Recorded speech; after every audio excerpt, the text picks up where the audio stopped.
Hello everyone. In the last class we were discussing relationship between Kp and Kc, isn't it? So what is the relationship between Kp and Kc? Kp is equal to Kc into Rt to the power delta n. Okay. So now today we will discuss some of the numerical problems. Okay, before that let us consider one simple reaction.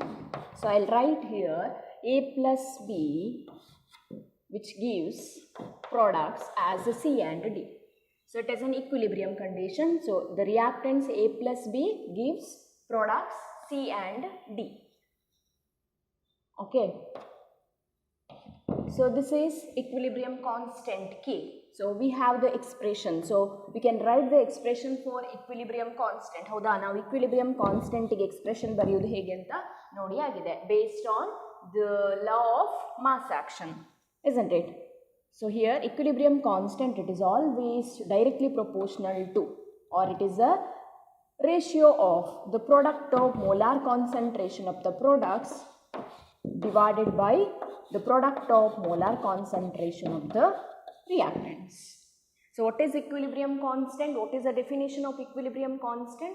It is a ratio of, at a given temperature, equilibrium constant, it is a ratio of the product of molar concentration of the products to the product of molar concentration of the reactants raised to the appropriate powers in a balanced chemical equation. That is the definition of equilibrium constant. So now this is a, for the forward reaction I have written the expression for K. ಹೌದಾ, ಈಗ ಇದೇ reaction ಅನ್ನು ನಾನು reverse ಆಗಿ ಬರೆದ್ರೆ, so C plus D gives A plus B. Okay, ಇದು the same reaction but I have written in the reverse direction. So for this I'll write equilibrium constant as K dash ಅಂತ ಬರೀತಾನೆ. Now what is the expression here? K dash is equal to molar concentration of the product. So ಈ reaction ಗೆ ಈಗ products ಯಾವುದು? A and B. ಹೌದಾ, divided by molar concentration of C and D. So now consider these two expressions. So ಇದು forward reaction ಗೆ expression K. This is for the equilibrium constant for the reverse reaction. So by looking at these two expressions, ನಾನು ಈ ಥರ ಬರಿಬೋದಾ? K is equal to 1 by K dash. That means always equilibrium constant for the reaction is the reciprocal or the inverse of equilibrium constant for a reaction in the reverse direction. So ಯಾವಾಗಲೂ equilibrium constant K for a forward reaction, which is the inverse of the equilibrium constant for a reaction in the backward direction. So forward ಮತ್ತೆ backward reaction ಅಲ್ಲಿ equilibrium reaction ಅಲ್ಲಿ ಏನು ಒಂದು forward reaction ಇರ್ತದೆ, backward reaction ಇರ್ತದೆ. ಹೌದಾ, so ಅಲ್ಲಿ forward reaction ಇನ equilibrium constant ಯಾವಾಗಲೂ inverse of the equilibrium constant for the reverse reaction. So this is one formula. Note, remember this thing. So equilibrium K is equal to 1 by K dash. Okay, now let us solve some of the problems. Okay, now I have written the problem here. Consider, so barkole question barkole the Kc, what is equilibrium constant with respect to concentration for a reaction is 4.5 into 10 to the power 7 at 750 Kelvin. ಹೌದಾ, ಯಾವುದೊಂದು ರಿಯಾಕ್ಷನ್ಗೆ Kc ಕೊಟ್ಟಿದ್ದಾರೆ, ಅವರು equilibrium constant ಕೊಟ್ಟಿದ್ದಾರೆ. Now calculate the Kc for a reverse reaction. ಈಗಷ್ಟೇ ನಾನು ಬರ್ದದ್ದು. ಹೌದಾ, we have solution. Question ಅಂತ, the Kc for a reaction is 4.5 into 10 to the power 7 at 750 Kelvin. What we have to calculate? Calculate the Kc, equilibrium constant for reverse reaction. Okay, so we have Kc is equal to 1 by K K C dash. ಇಲ್ಲಿ K ಅಂತಲೂ ಬರಿಬೋದು. So ಅವ್ರೇನು calculate ಮಾಡ್ಲಿಕ್ಕೆ ಹೇಳಿದ್ದು, calculate the K C for reverse. ನಾನು K C dash ಅಂತ ತಗೊಳ್ತೇನೆ, ಹೇಗೂ ಬರಿಬೋದು, ತೊಂದರೆ ಇಲ್ಲ. But what is the formula, what is the relationship? Kc for a reverse reaction, it is the inverse of, always it is a reciprocal of equilibrium constant in the forward direction. Okay, so Kc avare kottidare hoda, it is 4.5 into 10 to the power 7. So you can calculate the answer, 1 divided by 4.5. So calculate maadi, the answer is 0.22 into 10 to the power minus 7. It is a equilibrium constant for the reverse reaction. Okay, ಇದಕ್ಕೆ unit ಇಲ್ಲ, ಹೌದಾ? ಯಾಕೆ? it is a constant value, so unit ಇಲ್ಲ. So the answer is 0.22 into 10 to the power minus 7. Okay, now let us consider one more problem.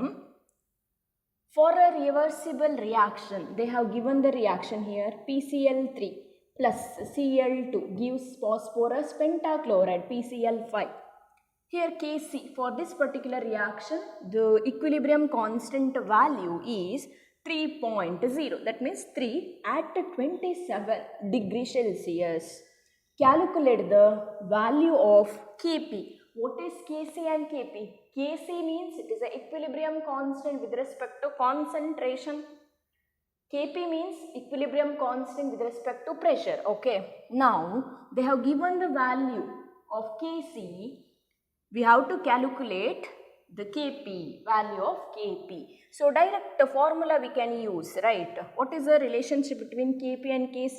Last class alli kaltagide. What is the formula? Kp is equal to Kc into capital letter R into T to the power delta n, where Kc value gottide. What is R? It is a universal gas constant. We know the value. Idu nimage gottirbeku, hauda? 8.314. Temperature they have given 27 degrees Celsius. Let us convert this into Kelvin scale. So 27 plus 273 add ಮಾಡಿ ಎಷ್ಟಾಗ್ತದೆ?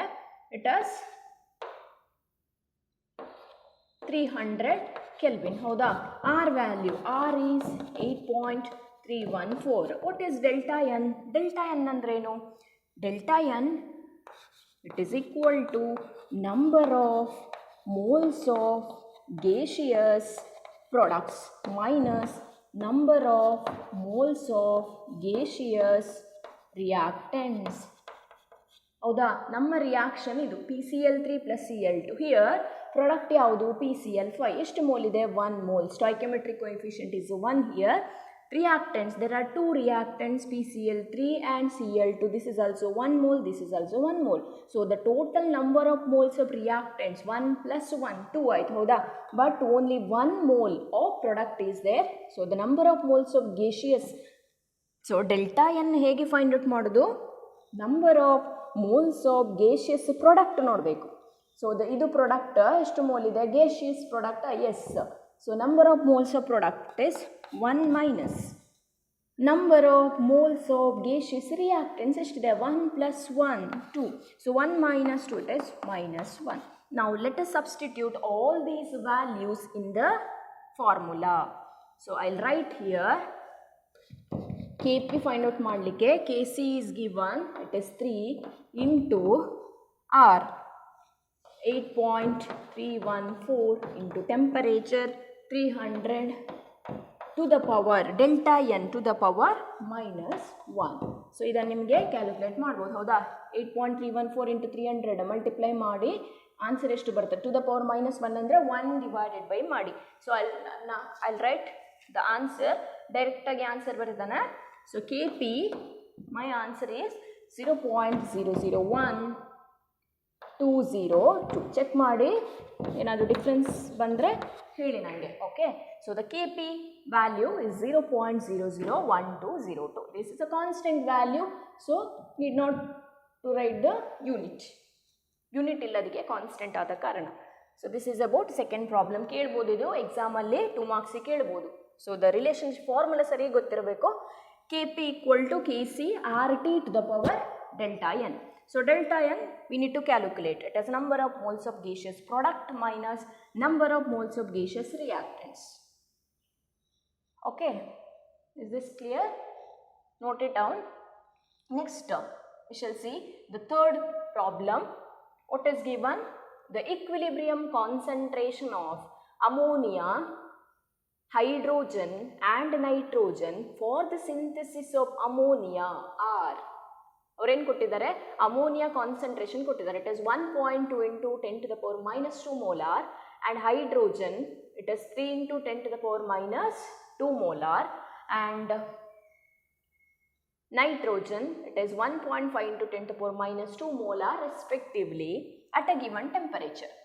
Calculate the equilibrium constant Kc. So first problem alli it is a reverse case. ಹೌದಾ? Kc ಕೊಟ್ಟಿದ್ರೆ ಅದರ equilibrium constant for the reverse reaction ಗೆ. This is a formula. Second problem alli relationship between Kp and Kc. So ಇಲ್ಲಿ Kc ಕೊಟ್ಟಿದ್ದಾರೆ, Kp find out ಮಾಡಿ. But in the third problem we need to calculate only the equilibrium constant Kc. So how to calculate? Let us say the equilibrium concentration of ammonia and hydrogen and nitrogen for the synthesis of ammonia. Ammonia synthesis ಆಗುದಂತ ಹೇಳಿದ್ರೆ ammonia must be in the product side. ಹೌದಾ? ಅದನ್ನು prepare ಮಾಡ್ತಾ ಇದ್ದಾರೆ. Synthesis means ನಾವು ಹೇಗೆ ಬರೀಬೇಕು? First ಅವರು reaction ಕೊಡಲಿಲ್ಲ. You need to write the balanced chemical reaction ಅನ್ನು ನೀವೇ ಬರೀಬೇಕು. ಯಾಕೆ? ಕ್ವೆಶ್ಚನ್ ಅಲ್ಲಿ ರಿಯಾಕ್ಷನ್ ಕೊಡಲಿಲ್ಲ. ಸೊ ನಾವು for the synthesis of ammonia ಅಂತ ಹೇಳಿದ್ರೆ ammonia what is the formula? NH3. ಅದು ಪ್ರಾಡಕ್ಟ್ ಸೈಡಲ್ಲಿ ಇರಬೇಕು. This is a case. So ಯಾವುದರಿಂದ ಅಮೋನಿಯಾ ಫಾರ್ಮ್ ಆಗೋದು? ಅಲ್ಲಿ ಪ್ರಾಡಕ್ಟಲ್ಲಿ ನೈಟ್ರೋಜನ್ ಇದೆ, ಹೈಡ್ರೋಜನ್ ಇದೆ. So nitrogen it is always exist as a gas. ಅದು ಹೌದಾ? ಬರೀ ಎನ್ ಸಿಂಗಲ್ ಎನ್ ಬರೆದ್ರೆ ಅದು ಆಟಮ್ ಆಯಿತು. ನಮಗೆ ಗ್ಯಾಶಿಯಸ್ ಮಾಲಿಕ್ಯೂಲ್ ಆಗಬೇಕು. So always it is diatomic form. So nitrogen gas ಬೇಕು, ಪ್ಲಸ್ ಇನ್ನೊಂದು ಯಾವುದಿದೆ? ಹೈಡ್ರೋಜನ್. ಸೊ H2 ಇದು ಕೂಡ gas. So ammonia can be prepared by the nitrogen as well as hydrogen gas. ಈಗ ರಿಯಾಕ್ಷನ್ ಬ್ಯಾಲೆನ್ಸ್ ಆಗಲಿಲ್ಲ. First step we need to balance the chemical reaction. Reactant side ಮತ್ತು product side ನೋಡಿ. ಇಲ್ಲಿ nitrogen, 2 nitrogen ಕಾಣಿಸ್ತಾ ಉಂಟು. ಇಲ್ಲಿ ಇದೆಯಾ? ಇಲ್ಲ. ಸೊ ಹಾಗಾಗಿ ಇಲ್ಲಿ 2 ಅಂತ ಬರೆಯುವ ಕ್ರಮ ಇಲ್ಲ. Here we need to write 2 NH3. So nitrogen balance ಆಯಿತು. What about hydrogen? See here 2 into 3 6 hydrogen atoms in the product side. ಹೌದಾ? ಬಟ್ ಇಲ್ಲಿ ಎಷ್ಟಿದೆ? 2 ಇದೆ. So in order to make 6 hydrogen ನಾನು 3 ಇಂದ ಮಲ್ಟಿಪ್ಲೈ ಮಾಡಿದರೆ ಆಯಿತು. So this is our balanced chemical equation, that is N2 plus 3H2 gives 2 NH3. This is also gas. Okay, then the reaction is already in equilibrium. Then they have given the equilibrium concentration of ammonia. ಕೊಟ್ಟಿದ್ದಾರೆ ಎಷ್ಟು value? 1.2 into 10 to the power minus 2 molar. And hydrogen starting ಅಲ್ಲಿ the value it is of ammonia. Next hydrogen ಎಷ್ಟು? 3 into 10 to the power minus 2 molar ಕೊಟ್ಟಿದ್ದಾರೆ. ಹೌದಾ? Next is 1.5 into 10 to the power minus 2 molar. ಇದಿಷ್ಟು ಕೊಟ್ಟಿದ್ದಾರೆ. Calculate the equilibrium constant Kc. Kc is equal to, ನಮಗೆ ಗೊತ್ತುಂಟು, we have studied law of chemical equilibrium. Expression, how to write the expression for equilibrium constant? ಹೇಗೆ ಬರೆಯೋದು? Kc, ಇಲ್ಲಿ ಯಾವುದು reaction ಅಲ್ಲಿ product ಯಾವುದು? Ammonia. So Kc is equal to NH3. ಹೌದಾ? But ಇಲ್ಲಿ ಸ್ಟಾಯ್ಕಿಯೋಮೆಟ್ರಿಕ್ ಕೋಎಫಿಷಿಯಂಟ್ 2 ಇದೆ. ಅದನ್ನು ನಾನು ಸ್ಕ್ವೇರ್ ಆಗಿ ಬರೀಬೇಕು. ಅದರ ಪವರ್ ಫಾರ್ಮಲ್ಲಿ ಬರೀಬೇಕು. ಡಿವೈಡೆಡ್ ಬೈ, ಯಾವಾಗಲೂ ನ್ಯೂಮರೇಟ್ರಲ್ಲಿ ಪ್ರಾಡಕ್ಟ್ ಇರಬೇಕು. Divided by there are 2 reactants, that is N2. Coefficient, stoichiometric coefficient 1, so to the power 1 ಅಂತ ಬರೆದ್ರೂ ಆಗ್ತದೆ, ಬರೆಯದಿದ್ರೂ ಆಗ್ತದೆ, into hydrogen to the power 3. Okay, now let us substitute. They have given the concentration of ammonia ಎಷ್ಟು? It is 1.2 into 10 to the power minus 2. ಅದರ square ಮಾಡಬೇಕು, divided by, ಸರಿಯಾ? Molar concentration of N2, ನೈಟ್ರೋಜನ್ನ concentration ಎಷ್ಟು? It is 1.5 into 10 to the power minus 2 multiplied by hydrogen concentration. It is 3 into 10 to the power minus 2 to the power 3. ಯಾಕೆ 3 ಯಾಕೆ ಇಲ್ಲಿ ಬರ್ತಿದ್ದಾನೆ already in the expression we have 3. So we can calculate. ಹೌದಾ, ನಿಮ್ಗೆ answer find out ಮಾಡ್ಬೋದು. So answer ಎಷ್ಟು calculate ಮಾಡಿ, calculator use ಮಾಡ್ಬೋದು. So I'll write the answer here 1.59 ಬರ್ತದೆ. The answer is 1.59. ಯೂನಿಟ್ ಇಲ್ಲ. ಚೆಕ್ ಮಾಡಿ, ಕ್ರಾಸ್ ಚೆಕ್ ಮಾಡಿ ಆನ್ಸರ್ ಸೇಮ್ ಬರ್ತದ ಅಂತ ನೋಡಿ. Okay, very very important. ಈ ಥರದ ಪ್ರಾಬ್ಲಮ್ಸ್ ಕೇಳ್ತಾರೆ ನಿಮ್ಮ ಎಕ್ಸಾಮಲ್ಲಿ, ಕೇಳ್ಬೋದು, ಬರ್ಕೊಳ್ಳಿ. Next let us do one more problem. I'll write here.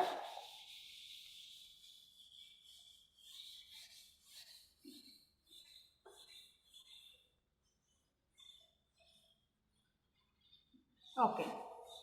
Now, what is the problem? The partial pressure. Next problem, the partial pressure of the partial pressures of hydrogen iodide HI, hydrogen iodide, hydrogen and iodine for the reaction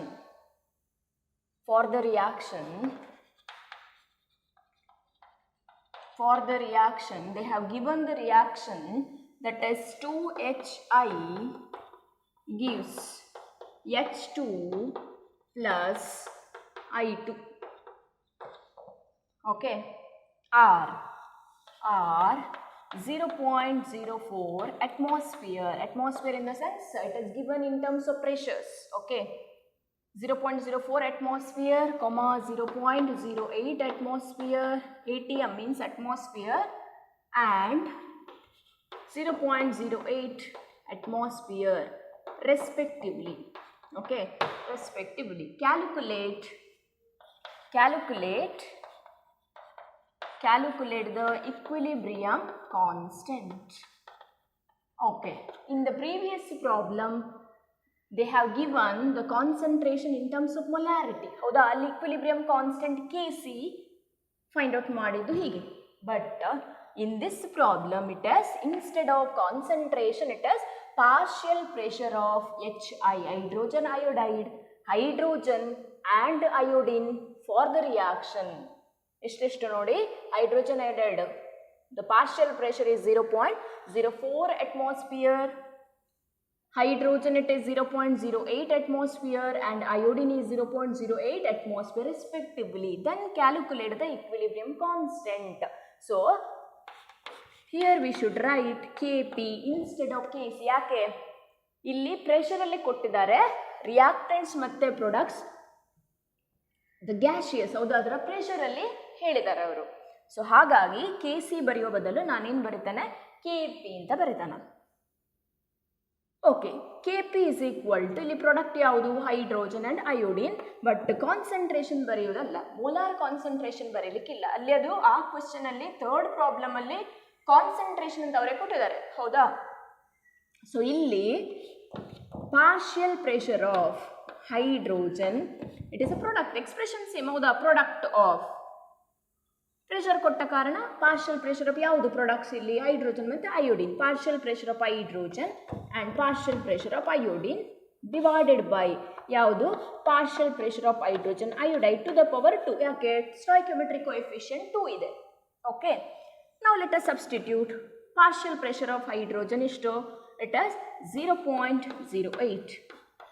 Partial pressure of iodine 0.08 divided by partial pressure of hydrogen iodide. How much it is? It is 0.04. ಅದರ square ಮಾಡಬೇಕು. So whatever the answer it will be equal to 4 ಬರ್ತದೆ. Check ಮಾಡಿ, direct ಬರಿಬೇಡಿ, ಇಷ್ಟು ಬರ್ತದ ಅಂತ ನೋಡಿ. So the Kp equilibrium constant Kp is equal to 4. Okay, note it down.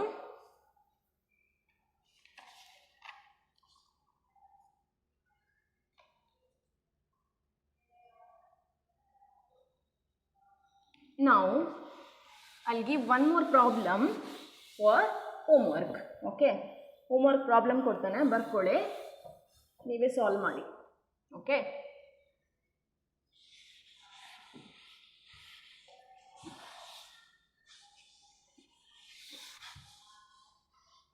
equilibrium concentration of hydrogen iodide, equilibrium concentration of hydrogen iodide, comma, hydrogen H2 and iodine I2 for the reaction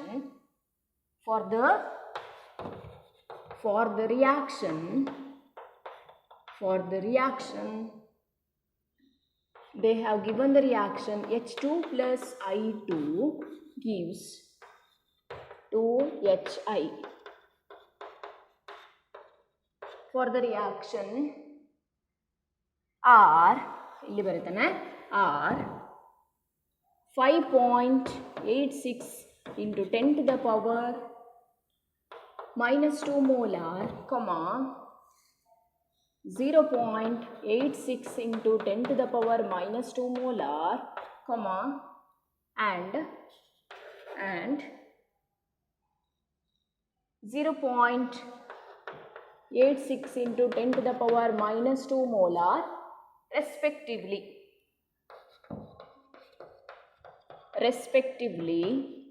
Calculate equilibrium constant.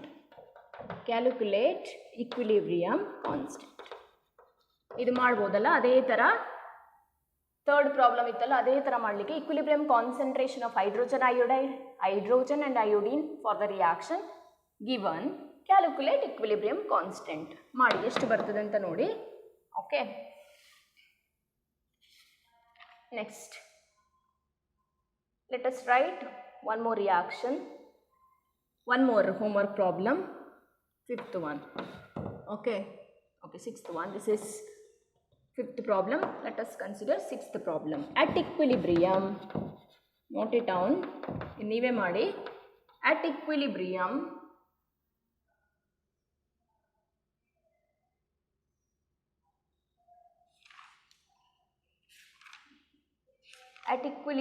the concentration of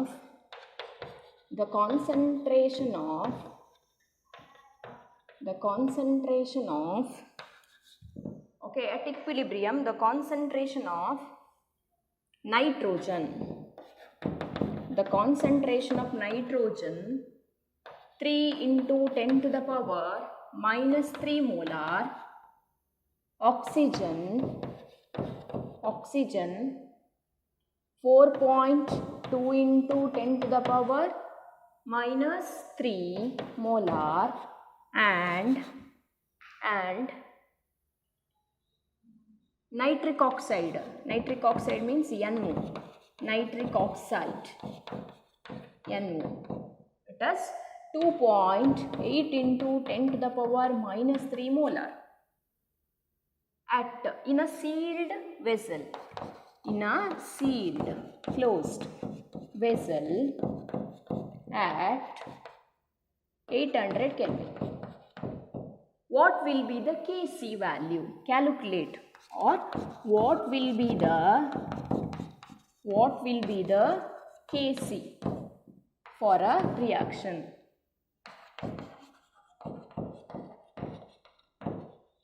Calculate ಮಾಡಬಹುದಲ್ಲ.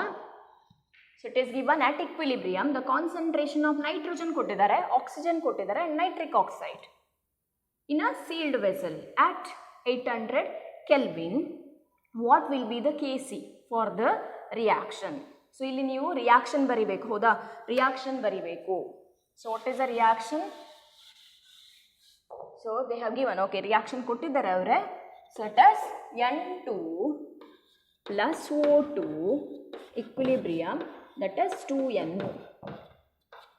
This is the given reaction. For this particular reaction, you need to calculate the value of Kc. Clear?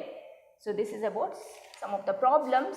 Solve ಮಾಡಿ, ಮತ್ತು doubts ಇದ್ರೆ ಕೇಳಿ. Okay,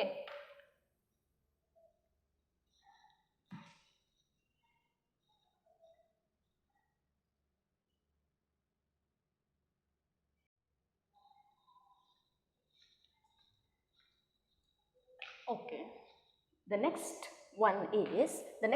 topic is applications of equilibrium constant. What are the importance or uses of equilibrium constant? There are mainly 3 applications. First one, equilibrium constant, either it is Kp or Kc, it is important to predict the extent of a reaction. The first one is in order to predict the extent of a reaction, and the second one is to predict the direction of a reaction. Okay, and the last one in order to find the equilibrium concentration.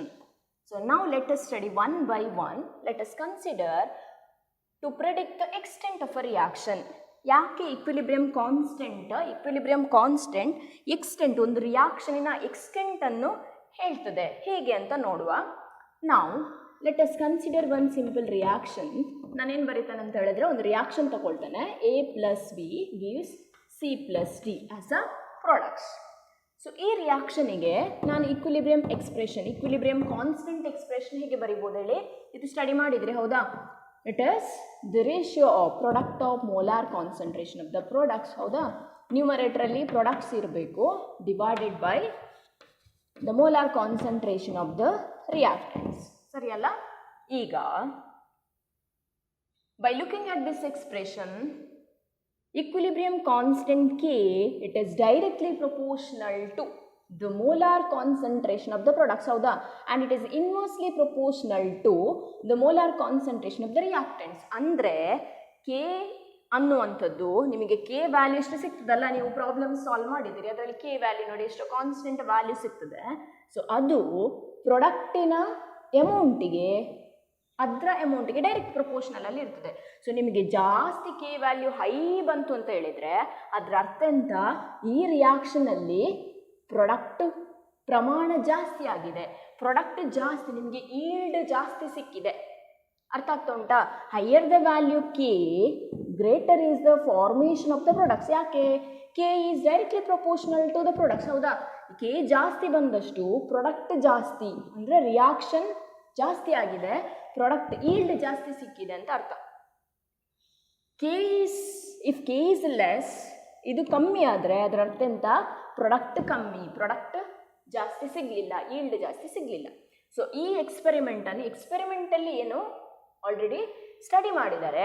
So ಅವರ ಪ್ರಕಾರ experiment study ಮಾಡಿದ ಮೇಲೆ ಅವರು ಕೊಟ್ಟ conclusion ಏನು ಅಂತ ಹೇಳಿದ್ರೆ, if K value if it is greater than 10 to the power 3, ಒಂದು ವೇಳೆ ಯಾವುದೋ ಒಂದು ರಿಯಾಕ್ಷನಿಗೆ equilibrium constant 10 to the power 3ಗಿಂತ, 10 to the power 3 ಅಂದರೆ ಎಂತ? 1000, ಸರಿ ಅಲ್ಲ? ಸೊ ಅದಕ್ಕಿಂತಲೂ ಜಾಸ್ತಿ ಬಂದರೆ, K ವ್ಯಾಲ್ಯೂ ಬಂದರೆ ಅದರ ಅರ್ಥ ಎಂತ? K is directly proportional to the products. So if the K value if the value of K is found to be greater than 10 to the power 3, that means products predominate over the reactants. ಅಂದರೆ ರಿಯಾಕ್ಟೆಂಟ್ಸಿಗಿಂತ product ಉತ್ಪನ್ನ ಪ್ರತಿವರ್ತಕಗಳಿಗಿಂತ ಜಾಸ್ತಿ ಸಿಕ್ಕಿದೆ ಅಂತ ಹೇಳಿದರೆ reaction almost complete ಆಗಿದೆ. ಅರ್ಥ ಆಗ್ತುಂಟಾ? So reaction, if the K value is greater than 10 to the power 3, then the reaction proceeds almost completely. Reaction almost complete ಆಗಿದೆ ಅಂತ ಅರ್ಥ. ಯಾಕೆ? K is directly proportional to the products. ಹೌದಾ? So product concentration ಜಾಸ್ತಿ ಇದ್ದರೆ ಅಲ್ಲಿ yield ಜಾಸ್ತಿ ಸಿಕ್ಕಿದೆ ಅಂತ ಅರ್ಥ. ಅಂದರೆ ರಿಯಾಕ್ಷನ್ ಆಲ್ಮೋಸ್ಟ್ ಕಂಪ್ಲೀಟ್ ಆಗಿದೆ. Next condition, if the K value it is less than 10 to the power -3, ಒಂದು ವೇಳೆ ಇಕ್ವಿಲಿಬ್ರಿಯಂ ಕಾನ್ಸ್ಟೆಂಟ್ ಯಾವುದೋ ಒಂದು ರಿಯಾಕ್ಷನಿಗೆ 10 to the power -3ಗಿಂತ ಕಮ್ಮಿ ಬಂದರೆ ಅದರ ಅರ್ಥ K is directly proportional to products. ಹೌದಾ? ರಿಯಾಕ್ಟೆಂಟ್ಸ್ ಪ್ರಿಡಾಮಿನೇಟ್ ಓವರ್ ದ ಪ್ರಾಡಕ್ಟ್ಸ್, ಅಂದರೆ ಪ್ರಾಡಕ್ಟಿಗಿಂತ ರಿಯಾಕ್ಟೆಂಟ್ಸ್ ಜಾಸ್ತಿ ಉಂಟು ಇನ್ನೂ ಕೂಡ. ಸೊ ರಿಯಾಕ್ಷನ್ ಸ್ಲೋ ಆಗಿ ಆಗ್ತಾ ಉಂಟು ಅಂತ ಅರ್ಥ. So what is the first application of equilibrium constant? Equilibrium constant, it is used to predict the extent of a reaction. ಹೌದಾ? ಒಂದು ರಿಯಾಕ್ಷನ್ನ ಎಕ್ಸ್ಟೆಂಟ್ ಅನ್ನು ಹೇಳ್ತದೆ. So K value 10 to the power 3ಗಿಂತ ಜಾಸ್ತಿ ಬಂದರೆ ಅದರ ಅರ್ಥ ರಿಯಾಕ್ಷನ್ ಆಲ್ಮೋಸ್ಟ್ ಕಂಪ್ಲೀಟ್ ಆಗ್ತಾ ಉಂಟು. ಯಾಕೆ? ಪ್ರಾಡಕ್ಟ್ ಈಲ್ಡ್ ಜಾಸ್ತಿ ಸಿಗ್ತಾ ಉಂಟು. If the K value is less than 10⁻³ ಅದರ ಅರ್ಥ ರಿಯಾಕ್ಷನ್ ಸ್ಲೋ ಆಗಿ ಆಗ್ತಾ ಉಂಟು. ಯಾಕೆ? ಪ್ರಾಡಕ್ಟ್ ಫಾರ್ಮೇಷನ್ ಅಷ್ಟು ಆಗಲಿಲ್ಲ. That means reaction occurs very slowly. If K value lies in between 10⁻³ to 10⁻+3, ಒಂದು ವೇಳೆ ನಿಮಗೆ ಸಿಕ್ಕಿರುವಂಥ ಇಕ್ವಿಲಿಬ್ರಿಯಂ ಕಾನ್ಸ್ಟೆಂಟಿನ ವ್ಯಾಲ್ಯೂ ಎರಡು ವ್ಯಾಲ್ಯೂಸ್ 10⁻³ ಮತ್ತು 10⁻+3ನ ಮಿಡಲಲ್ಲಿ ಬಂದರೆ ಅದರ ಅರ್ಥ ಆ ರಿಯಾಕ್ಷನಲ್ಲಿ ಇಕ್ವಿಲಿಬ್ರಿಯಮಲ್ಲಿ ಎಷ್ಟೋ ಅಮೌಂಟ್ಸ್ ಆಫ್ ರಿಯಾಕ್ಟೆಂಟ್ಸ್ ಉಂಟು, ಅಂದರೆ appreciable amounts of reactants and products are present. Equilibrium ಅಂದರೆ ಏನು ಹೇಳಿ? ಒಂದು ಕಂಡೀಷನ್, ಹೌದಾ? ಆ ಪರ್ಟಿಕ್ಯುಲರ್ ಸ್ಟೇಟಲ್ಲಿ ಕಂಡೀಷನಲ್ಲಿ ಎರಡೂ ಅಪೋಸಿಟ್ ರಿಯಾಕ್ಷನ್ಸ್ ಇರ್ಬೋದು, ಪ್ರೋಸೆಸ್, ಅವುಗಳ ಪ್ರಮಾಣ ಒಂದೇ ಥರ ಇರ್ತದೆ. ನಾವು ಎಕ್ಸ್ಪೆರಿಮೆಂಟ್ ಎಲ್ಲ ನೋಡಿ ಆಗಿದೆ, ಹೌದಾ? ನಿಮ್ಗೆ ಗೊತ್ತಾಗಿದೆ. ಸೊ ಆ ಇಕ್ವಿಲಿಬ್ರಿಯಮಲ್ಲಿ ಒಂದು ವೇಳೆ ಕೆ ವ್ಯಾಲ್ಯೂ ಈ ವ್ಯಾಲ್ಯೂಸ್ ಮಿಡಲಲ್ಲಿ ಬಂದರೆ ಅದರ ಅರ್ಥ ನಮ್ಮಲ್ಲಿ ಅಥವಾ ರಿಯಾಕ್ಷನ್ ಮಿಕ್ಸ್ಚರಲ್ಲಿ ಆ ಕಡೆ ಸ್ವಲ್ಪ ಎಷ್ಟು ಬೇಕೋ ಅಷ್ಟು ರಿಯಾಕ್ಟೆಂಟ್ಸ್ ಕೂಡ ಉಂಟು, ಪ್ರಾಡಕ್ಟ್ಸ್ ಕೂಡ ಉಂಟು. So that is the first application of equilibrium constant. It is used to predict the extent of the reaction. Now let us consider the second one. Equilibrium constant is used to predict the direction of the reaction. Direction annu heltadante hege. So let us consider. So I'll write one particular reaction. Okay. Hydrogen H2 plus I2 gives 2HI. Okay, ಇದೊಂದು reaction. ಯಾವಾಗಲೂ ಈಗ ಈ reaction ಆಗ್ತಾ ಉಂಟು, ಹೌದಾ? ಇದು forward ಡೈರೆಕ್ಷನಲ್ಲಿ ಆಗ್ತಾ ಉಂಟಾ ಅಥವಾ ಬ್ಯಾಕ್ವರ್ಡ್ ಡೈರೆಕ್ಷನಲ್ಲಿ ಆಗ್ತಾ ಉಂಟಾ ನಮಗೆ ಗೊತ್ತಿಲ್ಲ. So using equilibrium constant we can predict the direction of any reaction. But as if using K only equilibrium constant we cannot say the direction of the particular reaction. So ಯಾವುದಾದ್ರೂ ಒಂದು ರಿಯಾಕ್ಷನಿನ direction ಅನ್ನು ಹೇಳಬೇಕಾದ್ರೆ we need to define one term called reaction quotient. reaction quotient ಸ್ವಲ್ಪ ಅರ್ಥ ಮಾಡ್ಕೊಳ್ಳಿಕ್ಕೆ ಕಷ್ಟ ನೋಡಿ. reaction quotient denoted by the symbol capital letter Q. ಯಾಕೆ ಅದು? ಯಾವುದೇ ಒಂದು ರಿಯಾಕ್ಷನ್, ಕೆಮಿಕಲ್ ರಿಯಾಕ್ಷನ್ ಫಾರ್ವರ್ಡ್ ರಿಯಾಕ್ಷನಲ್ಲಿ ಆಗ್ತಾ ಉಂಟಾ ಅಥವಾ ಬ್ಯಾಕ್ವರ್ಡ್ ಡೈರೆಕ್ಷನಲ್ಲಿ ಆಗ್ತಾ ಉಂಟಾ ಅಂತ ಹೇಳಬೇಕಾದ್ರೆ along with the equilibrium constant K ಏನು ವ್ಯಾಲ್ಯೂ ಉಂಟಲ್ಲ ಅದರ ಒಟ್ಟಿಗೆ ನಮಗೆ ಏನು ಬೇಕು? ರಿಯಾಕ್ಷನ್ ಕೋಶಂಟ್ ಬೇಕು. ರಿಯಾಕ್ಷನ್ ಕೋಶಂಟ್ ಅಂದರೆ ಏನು? Reaction quotient is same as that of equilibrium constant. ಅದು ಇಕ್ವಿಲಿಬ್ರಿಯಂ ಕಾನ್ಸ್ಟೆಂಟ್ಗೆ ಈಕ್ವಲ್. ಇಕ್ವಿಲಿಬ್ರಿಯಂ ಕಾನ್ಸ್ಟೆಂಟ್ ನೀವು ಎಕ್ಸ್ಪ್ರೆಷನ್ ಬರೆಯೋದು ಹೇಗೆ ಕಲ್ತಿದ್ದೀರಿ ಅಲ್ವಾ? ಈಗ ಈ ರಿಯಾಕ್ಷನ್ ತಗೊಳ್ಳೋ, hydrogen plus I2 gives 2HI. For this particular reaction at 700, okay, ಇದು ಆಲ್ರೆಡಿ ಮೆಷರ್ ಮಾಡಿದ್ದಾರೆ. 700 ಕೆಲ್ವಿನಲ್ಲಿ ಇಕ್ವಿಲಿಬ್ರಿಯಂ ಕಾನ್ಸ್ಟೆಂಟ್ 57. ಅರ್ಥ ಮಾಡ್ಕೊಳ್ಳಿ, ಇಕ್ವಿಲಿಬ್ರಿಯಂ ಕಾನ್ಸ್ಟೆಂಟ್ ಇಸ್ 57. ಯಾವುದಕ್ಕೆ? ಈ ಪರ್ಟಿಕ್ಯುಲರ್ ರಿಯಾಕ್ಷನಿನ equilibrium constant value 57 at 700 kelvin. ನಾನೇನು ಮಾಡ್ತೇನೆ? ಹೈಡ್ರೋಜನ್ನ ಕಾನ್ಸಂಟ್ರೇಷನ್ 0.1 ಮೋಲಾರ್, ಅಯೋಡಿನ್ನ concentration 0.2 molar. Okay, 0.2 molar. Next hydrogen iodide it as 0.4 molar ಅಂತ ತಗೊಳ್ತಾನೆ. ಇದು ಯಾವಾಗ? ಇಕ್ವಿಲಿಬ್ರಿಯಮ್ ಅಲ್ಲಿ ಅಲ್ಲ. ಇಕ್ವಿಲಿಬ್ರಿಯಮ್ ಅಂದ್ರೇನು? At particular state the rate of two opposite process balance each other. ಅಲ್ಲಿ ಇಕ್ವಿಲಿಬ್ರಿಯಂ ಕಾನ್ಸ್ಟೆಂಟ್ ಆಲ್ರೆಡಿ ಕೊಟ್ಟಿದ್ದಾರೆ 57. ನಾನು ಇದೇನು ಬರೆದದ್ದು, ಇದು ಯಾವುದೋ ಒಂದು ಇಕ್ವಿಲಿಬ್ರಿಯಮ್ಗೆ ಅಟೈನ್ ಆಗಲಿಲ್ಲ, ಆ ಕಂಡೀಷನಿಗೆ ಬರಲಿಲ್ಲ, ರಿಯಾಕ್ಷನ್ ಇಕ್ವಿಲಿಬ್ರಿಯಮ್ಗೆ ಬರಲಿಲ್ಲ. ಯಾವುದೋ ಒಂದು ಟೈಮಲ್ಲಿ ಹೈಡ್ರೋಜನ್ ನಮ್ಮಲ್ಲಿ ಇಷ್ಟು ಉಂಟು, 0.1 ಮೋಲಾರ್ ಇದೆ. ಅಯೋಡಿನ್ ಎಷ್ಟಿದೆ? 0.2 ಮೋಲಾರ್ ಇದೆ. ಹೈಡ್ರೋಜನ್ ಅಯೋಡೈಡ್ ಎಷ್ಟು ಫಾರ್ಮ್ ಆಗಿದೆ? 0.4 ಮೋಲಾರ್ ಇದೆ. ನಾನೀಗ ರಿಯಾಕ್ಷನ್ ಕೋಶಂಟ್ ಎಕ್ಸ್ಪ್ರೆಷನ್ ಬರೀತಾನೆ. ಓಕೆ, ಅರ್ಥ ಮಾಡ್ಕೊಳ್ಳಿ. ರಿಯಾಕ್ಷನ್ ಕೋಶಂಟ್ ಇದು ಯಾಕೆ ನಾನು ತಗೊಂಡು ಬಂದದ್ದು? In order to predict the direction of the reaction. Okay, Q. So ಕ್ಯೂಗೆ ಎಕ್ಸ್ಪ್ರೆಷನ್ ಹೇಗೆ ಬರೆಯೋದು? ನೀವು ಇಕ್ವಿಲಿಬ್ರಿಯಂ ಕಾನ್ಸ್ಟೆಂಟ್ಗೆ ಹೇಗೆ ಬರೀತಿದ್ರಾ ಅದೇ ಥರ ರಿಯಾಕ್ಷನ್ ಕೋಶಂಟ್ಗೆ ಬರೆಯೋದು. ನೋಡಿ, ಇಕ್ವಿಲಿಬ್ರಿಯಂ ಕಾನ್ಸ್ಟೆಂಟ್ ಕೆ ಅಂತ ಹೇಳಿದ್ರೆ ಏನು ಬರೀತಿದ್ರಿ? It is a ratio product of molar concentration of the products, ಹೌದಾ? ಸೊ ಇಲ್ಲಿ ಕೂಡ ಹಾಗೆ ನಾನು ರಿಯಾಕ್ಷನ್ ಕೋಶಂಟ್ ಅಂತ ಹೇಳಿದ್ರೆ ಇಲ್ಲಿ ಪ್ರಾಡಕ್ಟ್ ಯಾವುದು? Hydrogen iodide.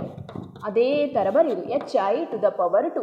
ಯಾಕೆ 2 ಸ್ಟಾಯ್ಕಿಯೋಮೆಟ್ರಿಕ್ ಕೋಎಫಿಷಿಯಂಟ್ ಇದೆ divided by H2 reactants H2 and molar concentration of iodine. ಸರಿಯಾ? ಇದು reaction quotient expression can be written at any instant of time. ಇಕ್ವಿಲಿಬ್ರಿಯಮ್ನಲ್ಲೇ ಬರಿಬೇಕಂತ ಇಲ್ಲ. So what is the difference between equilibrium constant Q ಮತ್ತು ಕೆಗೆ difference ಅಂತ? ಎರಡೂ ಕೂಡ ಎಕ್ಸ್ಪ್ರೆಷನ್ ಸೇಮ್. ಆದರೆ ಇಕ್ವಿಲಿಬ್ರಿಯಮ್ ಕಾನ್ಸ್ಟೆಂಟ್ಗೆ ಎಕ್ಸ್ಪ್ರೆಷನ್ ಬರಿಬೇಕಾದ್ರೆ ಆ ಪರ್ಟಿಕ್ಯುಲರ್ ರಿಯಾಕ್ಷನ್ ಇಕ್ವಿಲಿಬ್ರಿಯಮ್ ಅಟೈನ್ ಆಗಿರಬೇಕು. ಇಕ್ವಿಲಿಬ್ರಿಯಮ್ ಅಟೈನ್ ಆಗೋದಂದ್ರೆ ಅಂತ ಅಪೋಸಿಟ್ ರಿಯಾಕ್ಷನ್ಸ್ನ ರೇಟ್ ಒಂದೇ ಥರ ಆಗಿರಲೇಬೇಕು. Then only we can write the expression for equilibrium constant. ಆದರೆ Q reaction quotient, it is same as that of equilibrium constant but need not be at equilibrium. ಈ ಥರ ಬರೀಲಿಕ್ಕೆ ಯಾವ ಟೈಮಲ್ಲಿ ಕೂಡ ಆಗ್ತದೆ. ರಿಯಾಕ್ಷನ್ ಜಸ್ಟ್ ಬಿಗಿನ್ ಆದಾಗ ಕೂಡ ನಾವು ಈ ಥರ ಎಕ್ಸ್ಪ್ರೆಷನ್ ಬರಿಬೋದು, ಅಥವಾ ರಿಯಾಕ್ಷನ್ ಶುರುವಾಗಿ ಸುಮಾರು ಹೊತ್ತಾದ ಮೇಲೆ ಕೂಡ ಎಕ್ಸ್ಪ್ರೆಷನ್ ಬರಿಬೇಕು. ಇಕ್ವಿಲಿಬ್ರಿಯಮೇ ಅಟೈನ್ ಆಗಬೇಕಂತೇನು ಇಲ್ಲ. ಕ್ಲಿಯರ್?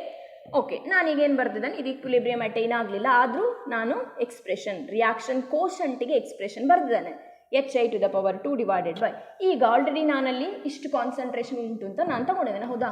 ನಾವು I will substitute HI concentration 0.4 ಅದರ ಸ್ಕ್ವೇರ್ ಡಿವೈಡೆಡ್ ಬೈ H2 ಎಷ್ಟಿದೆ 0.1 into iodine it is 0.2.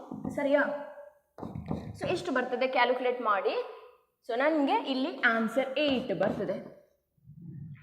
They have given for this particular reaction at 700 Kelvin the equilibrium constant value is 57. ಹೌದಾ? ಅದು ಆಲ್ರೆಡಿ ಕ್ಯಾಲ್ಕುಲೇಟ್ ಮಾಡಿದವರು. ಯಾವಾಗ?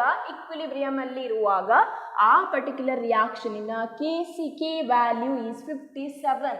But reaction quotient ಇದು equilibrium ಅಲ್ಲಿ ಅಲ್ಲ, ಯಾವುದೋ ಒಂದು ಪರ್ಟಿಕ್ಯುಲರ್ ಟೈಮಲ್ಲಿ ನಾನು ಮೆಷರ್ ಮಾಡುವಾಗ ಈ ಕಾನ್ಸಂಟ್ರೇಷನ್ ಇಷ್ಟಿಷ್ಟು ಉಂಟು ಅಂತ ಹಾಕಿ ಕ್ಯಾಲ್ಕುಲೇಟ್ ಮಾಡುವಾಗ ನನಗೆ ಸಿಕ್ಕಿದ ವ್ಯಾಲ್ಯೂ 8. ನಾನು ಕ್ಯೂ ಮತ್ತು ಕೆಯನ್ನು ಕಂಪೇರ್ ಮಾಡ್ತಾನೆ.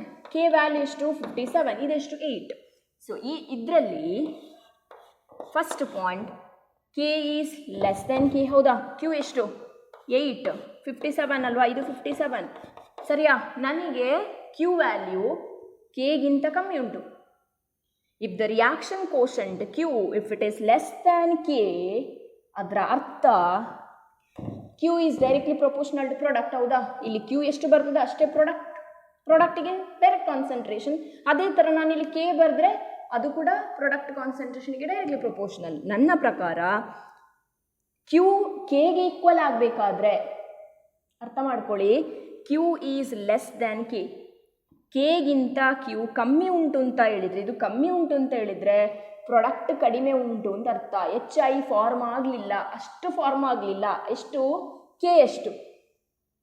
ಇಲ್ಲಿ ಕೆ ಬರೆದ್ರೆ which is also directly proportional to HI. ಹೌದಾ? ಜಾಸ್ತಿ ಇದೆ. ಸೊ ಕ್ಯೂ ಅನ್ನು ಕೆಗೆ ಈಕ್ವಲ್ ಮಾಡಬೇಕಾದ್ರೆ ಅರ್ಥ ಮಾಡ್ಕೊಳ್ಳಿ, if Q is less than K, Q is less then K ಅಂತ ಹೇಳಿದ್ರೆ HI ಕಡಿಮೆ ಉಂಟು. HI ಅಂದರೆ ಪ್ರಾಡಕ್ಟ್ ಜಾಸ್ತಿ ಫಾರ್ಮ್ ಆಗಲಿಲ್ಲ, ಅದು ಕೇನಷ್ಟು ಫಾರ್ಮ್ ಆಗಬೇಕಾದ್ರೆ ಇನ್ನಷ್ಟು ಹೈಡ್ರೋಜನ್ ಆ್ಯಂಡ್ ಅಯೋಡಿನ್ ಏನಾಗಬೇಕು? ರಿಯಾಕ್ಟ್ ಆಗಬೇಕು, ಕನ್ಸ್ಯೂಮ್ ಆಗಬೇಕು ಅಲ್ವಾ? ಸೊ ಯಾವ ಡೈರೆಕ್ಷನಲ್ಲಿ ಹೋಗಬೇಕು ರಿಯಾಕ್ಷನ್? ಫಾರ್ವರ್ಡ್ ಡೈರೆಕ್ಷನಲ್ಲಿ ಆಗಬೇಕು. ಫಾರ್ವರ್ಡ್ ಡೈರೆಕ್ಷನಲ್ಲಿ ಹೋದರೆ HI ಜಾಸ್ತಿ ಫಾರ್ಮ್ ಆಗ್ತದೆ. What is application? Second point, to predict the direction of the reaction. ಅಂದರೆ in order to predict the direction we need to define one important term called reaction quotient, Q. If the Q value is less than K, Q Kಗಿಂತ equilibrium ಕಾನ್ಸ್ಟೆಂಟ್ಗಿಂತ ಕಮ್ಮಿ ಇದ್ದರೆ ಅದರ ಅರ್ಥ reaction proceeds in the forward direction. ಯಾವಾಗ reaction quotient ಕೆಗಿಂತ ಕಮ್ಮಿ ಬರ್ತದೆ, ಲೆಸ್ ದ್ಯಾನ್ ಕೆ ಇರ್ತದೆ. ಯಾಕೆ ಅಂತ ಹೇಳಿದ್ರೆ Q is directly proportional to product. Q ಕಮ್ಮಿ ಉಂಟು, ಪ್ರಾಡಕ್ಟ್ ಕಮ್ಮಿ ಉಂಟು, ನಮಗೆ ಕೆಗೆ ಈಕ್ವಲ್ ಮಾಡಬೇಕಲ್ಲ. ಇದು ಇಕ್ವಿಲಿಬ್ರಿಯಮ್ ಅಲ್ಲಿ ಕೆ ತನಕ ಬರಬೇಕಾದ್ರೆ, ಕೆಗೆ ಈಕ್ವಲ್ ಆಗಬೇಕಾದ್ರೆ ಈ ವ್ಯಾಲ್ಯೂ ಜಾಸ್ತಿ ಆಗಬೇಕು. 57 ಹತ್ರ ಬರಬೇಕಾದ್ರೆ ಇದು ಜಾಸ್ತಿ ಆಗುದಂತ ಹೇಳಿದ್ರೆ ಇದು ಜಾಸ್ತಿ ಆಗ್ಬೇಕಂತ ಹೇಳಿದ್ರೆ ಪ್ರಾಡಕ್ಟ್ ಅಲ್ವಾ, ಪ್ರಾಡಕ್ಟ್ ಜಾಸ್ತಿ ಆಗಬೇಕು, HI ಜಾಸ್ತಿ, ಈಲ್ಡ್ ಜಾಸ್ತಿ ಸಿಗಬೇಕಾದ್ರೆ ಏನಾಗಬೇಕು, ಹೈಡ್ರೋಜನ್ ಮತ್ತು ಅಯೋಡಿನ್ ಜಾಸ್ತಿ ರಿಯಾಕ್ಟ್ ಆಗಬೇಕು. ರಿಯಾಕ್ಟ್ ಆಗಿ ಯಾವ ಡೈರೆಕ್ಷನಲ್ಲಿ ಹೋಗಬೇಕು, ಆ ರಿಯಾಕ್ಟ್ ಆಗಿ ಫಾರ್ವರ್ಡ್ ಡೈರೆಕ್ಷನಲ್ಲಿ ರಿಯಾಕ್ಷನ್ ಆಗ್ತಾ ಇರಬೇಕು. ಸೊ ಯಾವಾಗ ಪ್ರಾಡಕ್ಟ್ ಈಲ್ಡ್ ಜಾಸ್ತಿ ಸಿಗ್ತದ, ಜಾಸ್ತಿ ಅಂದರೆ 8 ಇದ್ದದ್ದು 57 ಅಷ್ಟು ಸಿಗ್ತದ, ಸೊ Q Kಗೆ ಈಕ್ವಲ್ ಆಗ್ತದೆ. That means first point, if Q is less than K, then the reaction proceeds in which direction? In the forward direction or in the direction of the products. ಯಾವಾಗಲೂ ಯಾವುದೇ reaction ಇರ್ಬೋದು, ಇದು ಅಂತಲ್ಲ, ಯಾವುದೇ ರಿಯಾಕ್ಷನಲ್ಲಿ reaction quotient equilibrium constant ವ್ಯಾಲ್ಯೂಗಿಂತ ಕಮ್ಮಿ ಇದ್ದರೆ, ಕಮ್ಮಿ ಉಂಟು ಅಂತ ಆದರೆ ಅದರ ಅರ್ಥ ಈ ಪರ್ಟಿಕ್ಯುಲರ್ ರಿಯಾಕ್ಷನ್ ಇಕ್ವಿಲಿಬ್ರಿಯಂ ತನಕ ಬರಲಿಲ್ಲ. ಯಾಕೆ ಬರಲಿಲ್ಲ? Q value it is less then K. So ಇದಕ್ಕೆ ಈಕ್ವಲ್ ಆಗಬೇಕಾದ್ರೆ ಅದು ಇಕ್ವಿಲಿಬ್ರಿಯಮ್ ಅನ್ನು ರೀಚ್ ಆಗಬೇಕಲ್ಲ, ಆ ಪಾಯಿಂಟನ್ನು ರೀಚ್ ಆಗಬೇಕಾದ್ರೆ ಪ್ರಾಡಕ್ಟ್ ಜಾಸ್ತಿ ಫಾರ್ಮ್ ಆಗಬೇಕು, ಈಲ್ಡ್ ಜಾಸ್ತಿ ಸಿಗಬೇಕು ಅಂತ ಹೇಳಿದರೆ more and more hydrogen and iodine should consume. ಹೌದಾ? H2 ಮತ್ತು ಅಯೋಡಿನ್ ಜಾಸ್ತಿ ರಿಯಾಕ್ಟ್ ಆಗಬೇಕು, ಕನ್ಸ್ಯೂಮ್ ಆಗೋದಂತ ಹೇಳಿದರೆ ರಿಯಾಕ್ಷನ್ ಫಾರ್ವರ್ಡ್ ಡೈರೆಕ್ಷನಲ್ಲಿ ಆಗಬೇಕು. Clear? Second point, if Q is greater than K, ಒಂದು ವೇಳೆ ಸೆಕೆಂಡ್ ಕಂಡೀಷನ್ ನೋಡಿ, ರಿಯಾಕ್ಷನ್ ಕೋಶಂಟಿನ ವ್ಯಾಲ್ಯೂ ಇಕ್ವಿಲಿಬ್ರಿಯಂ ಕಾನ್ಸ್ಟೆಂಟ್ಗಿಂತ ಜಾಸ್ತಿ ಉಂಟು ಅಂದ್ಕೊಳ್ಳಿ, ಅದರ ಅರ್ಥ ಪ್ರಾಡಕ್ಟ್ ಈಲ್ಡ್ ಜಾಸ್ತಿ ಆಗಿದೆ, ಇಕ್ವಿಲಿಬ್ರಿಯಮನ್ನು ಕ್ರಾಸ್ ಆಗಿ ಹೋಗಿದೆ ಅದು. ಬಟ್ ನಮಗೆ Kಗೆ ಈಕ್ವಲ್ ಮಾಡಬೇಕಾದ್ರೆ ಇದನ್ನು ಕಮ್ಮಿ ಮಾಡಬೇಕಲ್ಲ, Q ವ್ಯಾಲ್ಯೂ ಕಮ್ಮಿ ಬರಬೇಕು. Kಗೆ ಈಕ್ವಲ್ ಆಗಬೇಕಾದ್ರೆ Q ವ್ಯಾಲ್ಯೂ ಕಮ್ಮಿ ಮಾಡೋದಂತ ಹೇಳಿದರೆ, ಪ್ರಾಡಕ್ಟ್ ಕಮ್ಮಿ ಆಗಬೇಕಂತ ಹೇಳಿದರೆ ಹೇಗೆ ಖಾಲಿ ಮಾಡೋದು, ಇಲ್ಲಿಂದ ತೆಗೆಯುವುದಾ? ಅಲ್ಲ, ಏನಾಗಬೇಕು, HI ರಿಯಾಕ್ಟ್ ಆಗಬೇಕು, ರಿಯಾಕ್ಟೆಂಟ್ಸ್ ಸೈಡಿಗೆ ತಿರುಗಬೇಕು ರಿಯಾಕ್ಷನ್, ಅಂದರೆ reaction proceeds in the backward direction. ಅರ್ಥ ಆಗ್ತಾ ಉಂಟಾ? If Q is greater than K, Kಗಿಂತ ರಿಯಾಕ್ಷನ್ ಕೋಶಂಟ್ನ ವ್ಯಾಲ್ಯೂ ಜಾಸ್ತಿ ಇದ್ದರೆ ಅದರ ಅರ್ಥ ಇಕ್ವಿಲಿಬ್ರಿಯಂ ಕಂಡೀಷನನ್ನು ದಾಟಿ ಆ ರಿಯಾಕ್ಷನ್ ಹೋಗಿದೆ. ಯಾಕೆ? ನಮ್ಮಲ್ಲಿ ಹೈಡ್ರೋಜನ್ ಅಯೋಡೈಡ್ ಜಾಸ್ತಿ ಉಂಟು, ಈಲ್ಡ್ ಜಾಸ್ತಿ ಉಂಟು, ನಮಗೆ ಬೇಡ, ನಮಗೆ ಇಕ್ವಿಲಿಬ್ರಿಯಂ ಕಂಡೀಷನಿಗೆ ತರಬೇಕಾದ್ರೆ ಆ ಪ್ರಾಡಕ್ಟ್ ಕನ್ಸ್ಯೂಮ್ ಆಗಿ ರಿಯಾಕ್ಟೆಂಟ್ ಆಗಿ ಕನ್ವರ್ಟ್ ಆಗಬೇಕು. So the reaction proceeds in the backward direction. Okay. Third point, if Q equal to K, ಒಂದು ವೇಳೆ ನಮ್ಮ ರಿಯಾಕ್ಷನಲ್ಲಿ ರಿಯಾಕ್ಷನ್ ಕೋಶಂಟ್ ಇಕ್ವಿಲಿಬ್ರಿಯಂ ಕಾನ್ಸ್ಟೆಂಟ್ಗೆ ಈಕ್ವಲ್ ಆದರೆ ಅದರ ಅರ್ಥ ಅಟ್ ಇಕ್ವಿಲಿಬ್ರಿಯಂ, ಅಂದರೆ ಆಲ್ರೆಡಿ ರಿಯಾಕ್ಷನ್ ಇಕ್ವಿಲಿಬ್ರಿಯಂ ಅಲ್ಲಿ ಉಂಟು ಅಂತ ಅರ್ಥ. So that is the second application of equilibrium constant to predict the direction of the reaction. ಸ್ವಲ್ಪ ಕಷ್ಟ ಉಂಟು, ಇನ್ನೊಂದ್ಸಲ ಓದಿ, ಏನಾದರೂ ಡೌಟ್ಸ್ ಇದ್ರೆ ಮತ್ತೆ ನೋಡುವ. Okay. And the last application to find the equilibrium concentration. ಇದು ಇಂಪಾರ್ಟೆಂಟ್, ಇದು easy. Equilibrium constant K value ಗೊತ್ತಿದ್ರೆ, ಪ್ರಾಬ್ಲಮ್ಸ್ ಆಲ್ರೆಡಿ ಸಾಲ್ವ್ ಮಾಡಿ ಆಗಿದೆ, ಹೌದಾ? ಇಕ್ವಿಲಿಬ್ರಿಯಂ ಕಾನ್ಸ್ಟೆಂಟ್ K ವ್ಯಾಲ್ಯೂ ಗೊತ್ತಿದ್ರೆ we can calculate the concentration of the reactants as well as the products. So this is about the applications of equilibrium constant. The first point is it is used to predict the extent of the reaction. The second point is used to predict the direction of the reaction, and the third application is to find the equilibrium concentration. So this is about today's class. We shall see in the next class. Okay, thank you.